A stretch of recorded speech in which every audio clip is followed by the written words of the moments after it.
السلام علیکم دوستو، کیا حال ہیں؟ امید کرتا ہوں کہ سب دوست خیریت سے ہوں گے۔ ندیم وائس چینل میں خوش آمدید۔ نصیحت حضرت مجدد الف ثانی رحمۃ اللہ علیہ کی۔ حضرت مجدد الف ثانی رحمۃ اللہ علیہ کے ایک مرید نے ان سے کہا کہ حضور کوئی نصیحت کریں۔ آپ نے فرمایا، بیٹے ایک ہی نصیحت ہے کہ نہ کبھی خدا اور نہ ہی کبھی رسول بننا۔ مرید نے کہا، حضور خدا اور رسول تو کوئی بھی نہیں بنتا۔ آپ نے فرمایا، نہ سمجھو تو یہی جواب ہے، لیکن اگر گہرائی میں جاؤ تو بڑے بڑے لوگ خدا بھی بننا چاہتے ہیں اور رسول بھی۔ آپ نے مرید سے وضاحت کرتے ہوئے فرمایا کہ یہ شان صرف خدا کی ہے، جو چاہتا ہے وہی ہوتا ہے، جو وہ چاہے وہی ہو۔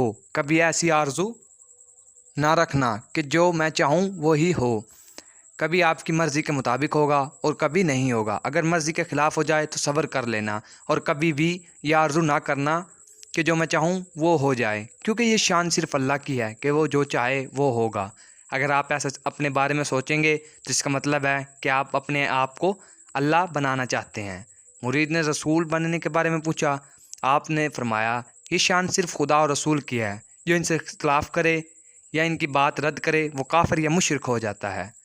یہ شان نہ کسی عالم کی، نہ مفتی کی، نہ گدی نشین کی، اور نہ ہی کسی وڈیرے کی ہے۔ یہ آرزو نہ کرنا کہ جو میں منہ سے نکالوں وہ مان لی جائے، اس سے اختلاف نہ کیا جائے۔ اگر تم ایسا کرو گے تو گویا تم رسول کے منصب کے خواہش مند ہو۔ مزید ویڈیو کے لیے میرے چینل کو سبسکرائب کریں۔